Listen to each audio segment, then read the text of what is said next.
Victoria Lesser. Sir, can I have your comments, please? Sir, can I have your notes, please?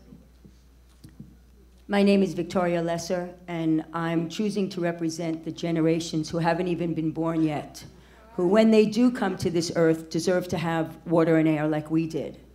I've been in front of the DEC, the EPA, I've spoken to senators, so there's no reason for me to give you anything that hasn't already been given or probably will be given throughout the people speaking. I want to share 31 seconds of my time with a phone call that I got. This is what was on my answering machine, and then I'll explain it. Technology. Victoria, I'm going to try your cell phone. If I don't get you there, I'll call you back maybe later in the day. I'm going to be anonymous here for a moment. I want to talk to you about fracking. So the subject that I know of it as has not come up. So this gentleman called me back. He works for the gas industry. He remained anonymous because he feared losing his job. I'm imagining that that's probably what's going on with a lot of people's situations. The governor is looking to become the next president. He forgets that there's a next run for governorship. So here's the thing. I ended up having a 45-minute conversation with this gentleman. And he shared things with me that I asked him, why couldn't he come forward and share these things? Because obviously the governor, the DEC, the EPA is not missing any information. I don't have any more studies than you do. I don't know anything more about this than you do. You have all of the information. So after this gentleman shared with me some pretty scary thoughts, I finally said to him, please come forward. I need you to give me something more that I could bring to what he called my people. And I do take offense being called an anti. I'm not an anti. I'm an American who grew up in a generation that was allowed to have great water. One of the things that I said to him after this wonderful conversation back and forth, and he could not come forward because he fears losing his job, I said to him, answer me one question, and I'm asking the same question of you and of our governor. How do you sleep at night? And he said to me, I am calling to let you know that there are a group of us in the industry who are not sleeping at night. Thank you. Barbara Arundel.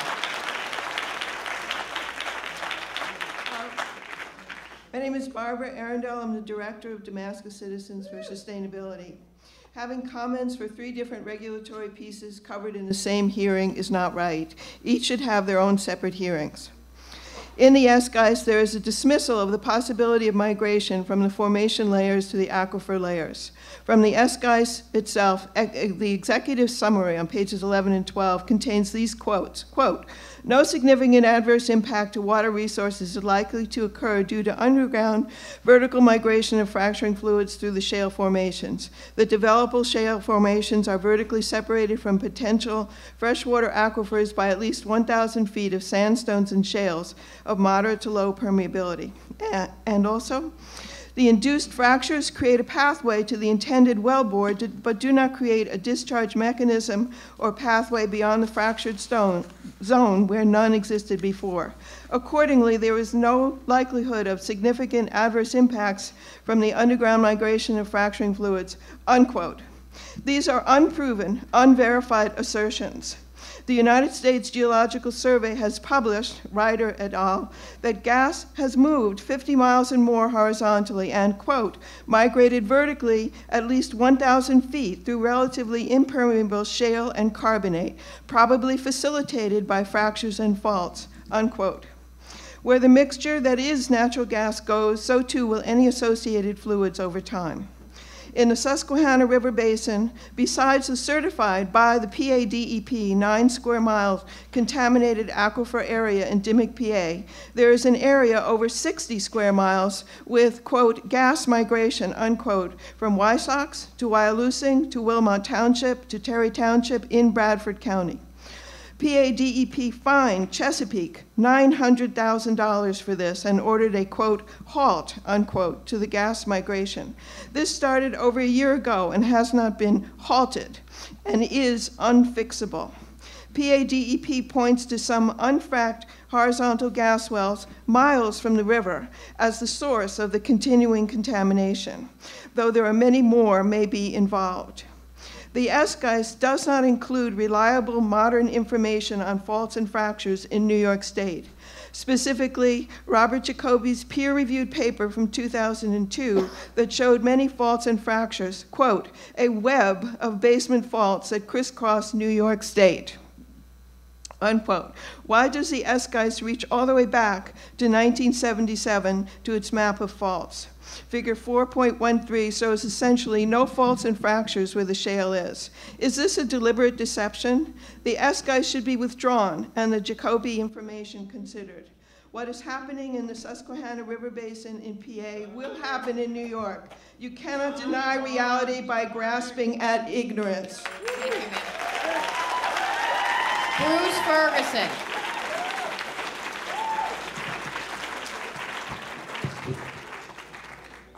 Thank you. I'm a member of Catskill Citizens for Safe Energy. It's a local grassroots organization that's concerned about our drinking water, public health, and our local economy. We believe the net effect of fracking will be a loss of jobs in the region, loss of jobs in tourism, agriculture, construction trade, service industries. We think it will further impoverish an already poor region. I had high hopes that Governor Cuomo and Commissioner Martens would take a responsible approach to fracking. I can only say I'm very disappointed in what they produced. The revised draft is not a science-based plan, it's a political document. It attempts to calculate just how many people can be thrown under the bus and still achieve the results that they want politically in terms of pleasing the oil and gas industry. It says that the New York City's water must be protected because, quote, unfiltered drinking water supplies have a heightened sensitivity to chemical discharges as there's no immediately available method to remove contaminants. Like many of us here today, I have unfiltered drinking water, but it's not protected by the draft. We face the same threats as New York City, including, quote, releases from chemicals and drilling fluids, from the well pad as a result of tank ruptures, equipment or surface impoundment failures, overfills, vandalism, accidents, ground fires, and improper operations. Why doesn't the draft offer us the same protections it's giving to New York City? Simply because we don't have the political clout. That's all that's about. And in the draft, even the most basic protections are for sale. The draft says gas wells must be set back 500 feet from private water wells in order to prevent drinking water contamination and to protect public health. But these setbacks are for sale. The draft permits gas companies to induce property owners to waive the setback requirement. For the right price, a landowner will be allowed to endanger the health of his children or his tenants or the people who may occupy his house after them. And when the draft does come up against real science, it tries to bury the inconvenient truth. To give just one example, I'm going to read what the draft says about the peer-reviewed Duke study that found drinking water wells in the vicinity of gas wells are likely to be contaminated with methane. The draft had one paragraph on this very important study, and it says, the analysis showed minimum amounts of methane in the sample group with concentrations significantly below the minimum methane action level. The water well located in the active extraction area had 5 to 10 times less methane than the wells located in inactive areas. Now, if you read this and you didn't know better, you'd think that the Duke study concluded that gas wells didn't contaminate water wells, but that's not true. The study looked at 69 water wells and found systemic evidence for methane contamination of drinking water associated with shale gas extraction. Sir, your time is up. Thank you. Thank you. Leah Maidenbaum. Sir, can I have your comments? Sir, can I have what you read from? Thank you very much. Hi, I am a mother from Bethel, New York, and I have written a letter to Governor Cuomo with over 200 signatures of mothers of Sullivan County against fracking. I am urging you, our Department of Environmental Conservation, to protect us, the people, and not the pockets of the oil and natural gas industry. There is no part of New York State that should be eligible for fracking. The risks are much too high. The SGEIS of July 2011 may appear at first glance to be a significant improvement over the previous document released in 2009. However, it is seriously flawed. Insufficient time has been allowed for comments from the public, and insufficient hearings have been set.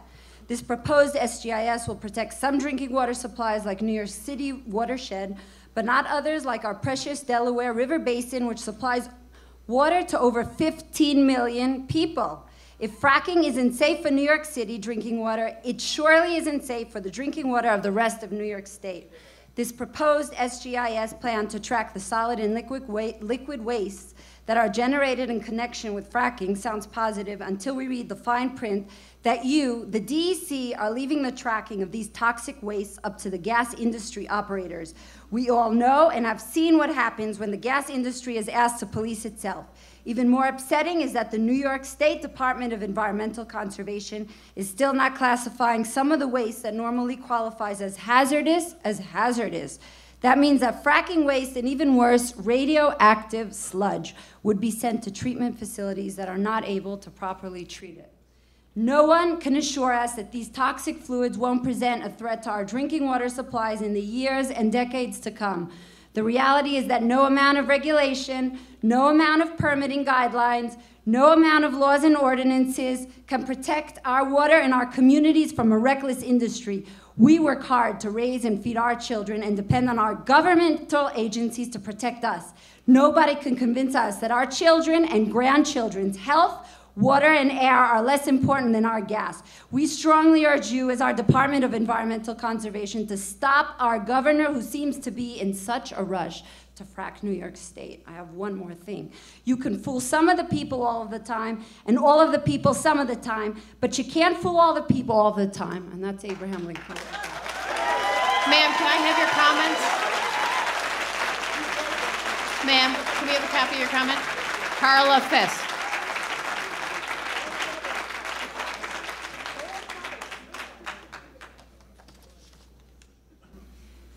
My name is Carla Fisk. I live in Loch Sheldrake, and I live in New York City. My day job is as a green building consultant, a lead AP. I got into the job after my mother was diagnosed with chronic lymphocytic leukemia. My father was diagnosed with Parkinson's disease. After they had lived in a house that had gassed out for over 30 years after being insulated with urea formaldehyde foam insulation. And now I'm here talking about the threat to all of our health from the VOCs that are created by the shale gas drilling and fracking process.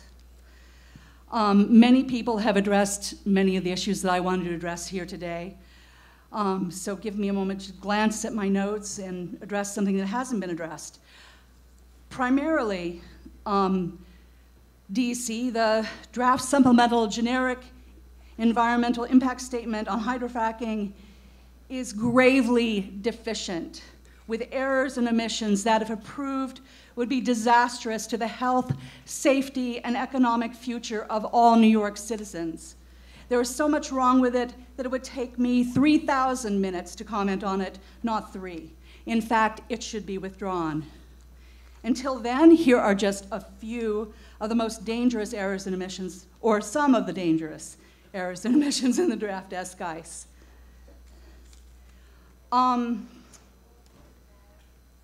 Just anecdotally, my cousin is a geological engineer that works for a small drilling company in Pennsylvania.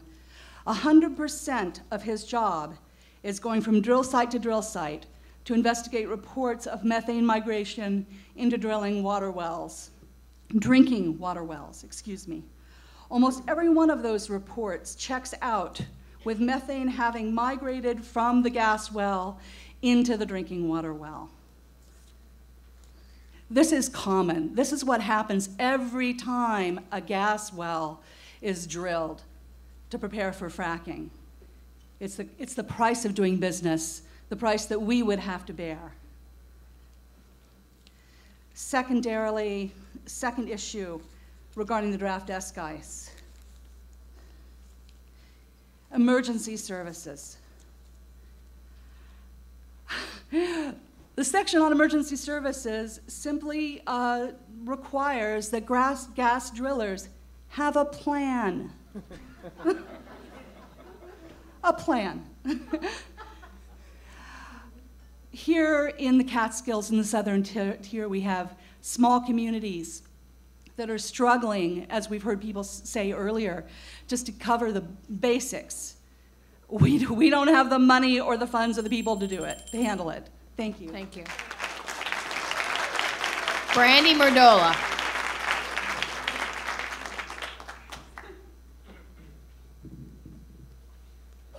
Hello, my name is Brandy Marola, and I live in Narrowsburg, New York. My concerns with the SGEIS are many, but I only have 3 minutes. To begin with, just because the gas industry is protected by the law from disclosing the toxic chemicals in their fracking fluid doesn't mean we, the public, will be exempt from their toxic consequences. We know through lab analysis that 93% of the hundreds of corrosive chemicals used to break up the shale have negative health effects on humans and animals when exposed to them. And by negative health effects, I mean everything from asthma to cancer.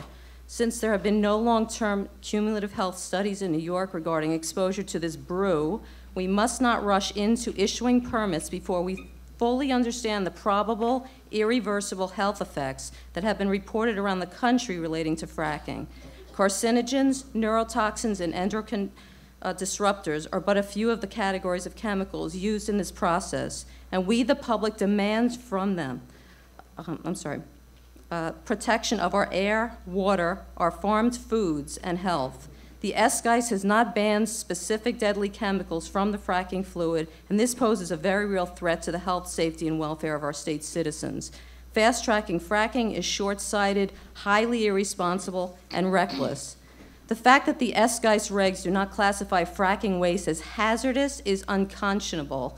We know now that horizontal fracking brings up radium and heavy metals from deep below the Earth's surface. Radioactive waste is toxic and hazardous and must be classified as such. With no specific safe plan to dispose of this radioactive waste, how can proposed drilling commence? New York State has no wastewater treatment plants to date capable of handling radioactive waste. High-pressure re-injecting of the wastewater back into the wells has been proven to cause seismic activity as seen in Arkansas, Virginia, and England.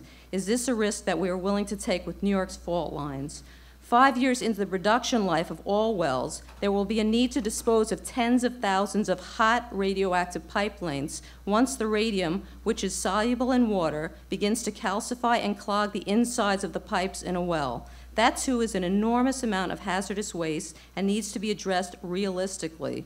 Please listen to your educated citizens and do your homework like we have. Don't believe the hype of Madison Avenue's ads painting a perfectly clean picture of horizontal drilling. Listen to the scientists for an informed view of the entire complex process of filthy fracking. It's time to expose the politics of gas and stop exposing our citizens to the dangers of fracking for gas.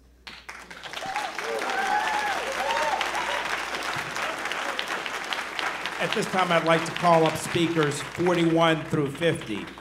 Ann Finnerman, please be seated in the front row.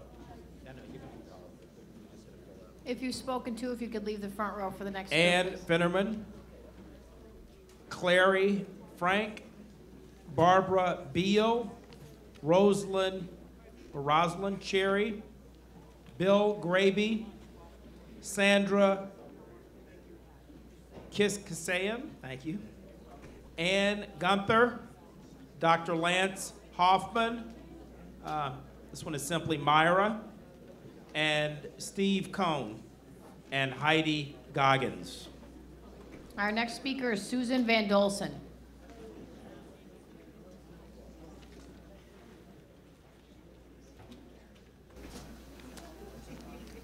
Thank you for the opportunity to speak today, and I want to also thank the Catskill Citizens for Safe Energy Group. I'm here as a mother, citizen activist, and a New Yorker who is gravely concerned about the human health crisis as a result of fracking. The DEC's omission of a health impact analysis as part of the SGEIS is a denial of the central question. Is fracking safe? There is mounting evidence that fracking is not safe, and these doubts can no longer be pushed aside by industry rhetoric.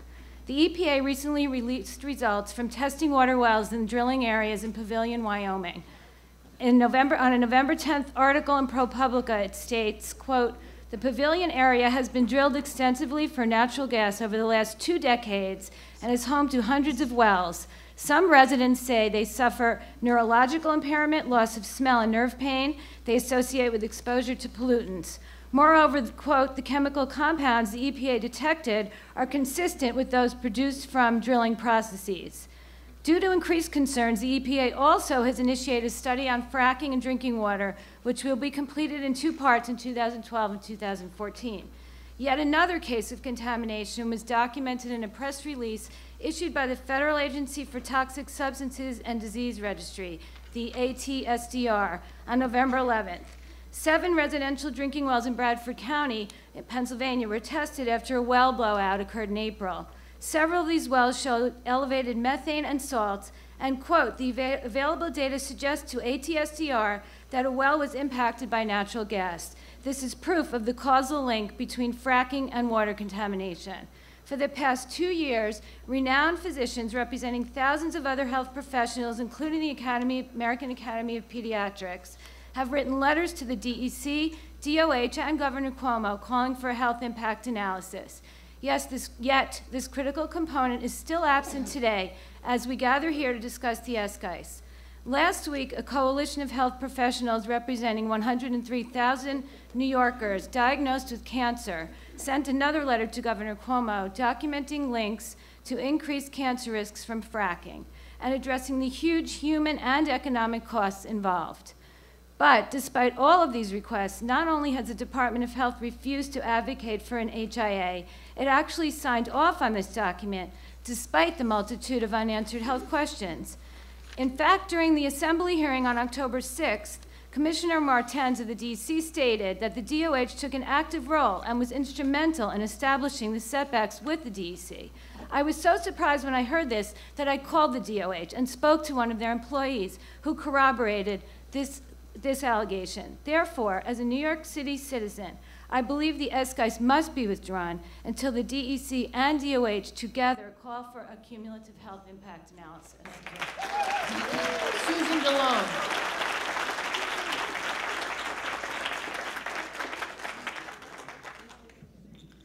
My name is Dr. Susan DeLone. I'm a health psychologist. I've spoken before at previous hearings to the DEC, and today I want to speak this way. We are the people. This is political theater. The DEC has to know that there's a health impact regarding fracking. And I want to talk to you in my time, the limited time, about what's happening in Pennsylvania, because Pennsylvania is sort of the canary in the coal mine. Right now in Bradford County, they're having, the law is so being changed so quickly that people are losing their homes in 2 weeks because they're putting in new pipelines. And yesterday I got an email last night that in both houses, both state houses in Harrisburg, they're about to pass a law that would override all zoning that has to do with gas drilling, so that whatever local ordinances townships have now put in place, they will all be withdrawn. So I'm not speaking to the DEC now. I have tons of information about health impacts that I'm submitting to the DEC. But I'm saying to everybody who lives in New York State, we must go organize and tell every local supervisor, township councilor, mayor, any person that you know, we could end up, anybody at all could have a frack pond. And the frack ponds they're building in Pennsylvania, they envision now to be 6 acres and 20 feet deep. And every time there's a rain, they overflow, they spill, and they leak. So even if you don't live in a shale area, you could still have a pipeline come through your backyard, a fracking pond down the street from you. You could have compressor stations next to schools. You could have fracking. Oh, this is the other thing. They want to take all the used fracking fluid, which they don't know how to get rid of, and which sewage plants can't handle and have no way of cleaning up, and they're now calling it a beneficial de-icer. So they're going to start to put this on your and our and my public roads. So when I walk with my husband, my grandchildren, or my dogs, we are going to be stepping in fracking fluid. Ban this thing forever.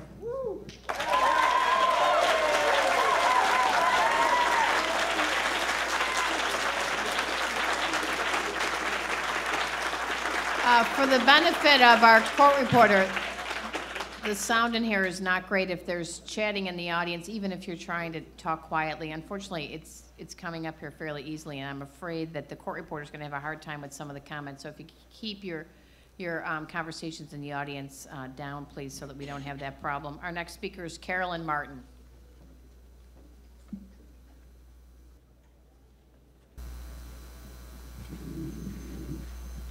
I'm Caroline Martin. I live in Delaware County, and I want to address a particular problem which I think is sort of an example of how slipshod this environmental impact statement is. The supplement says that there will be no drilling on state-owned land in the parks, and here I have a picture of the Catskill Park, and you'll see that only the green bits are state land, so you could have lots and lots and lots and lots of wells there. Then I have a picture of the Adirondack State Park. Only the green bits here are state-owned, so you can have lots and lots and lots and lots of wells there too. Then I looked and I saw that the visitor economy in New York remains a large contributor to businesses, sales, employment, and taxes in New York State. Visitors to New York State spend $45.8 billion in 2009. This spending generated $75 billion in total business sales, including indirect and induced impacts. 660,915 jobs were sustained by visitors to New York State last year, with a total income of $25.5 billion. Approximately 1 in 13 jobs of all private, non-farm employment in the state is sustained by tourism, and that's what you plan to do to our parks. Thank you. Ann Finneran.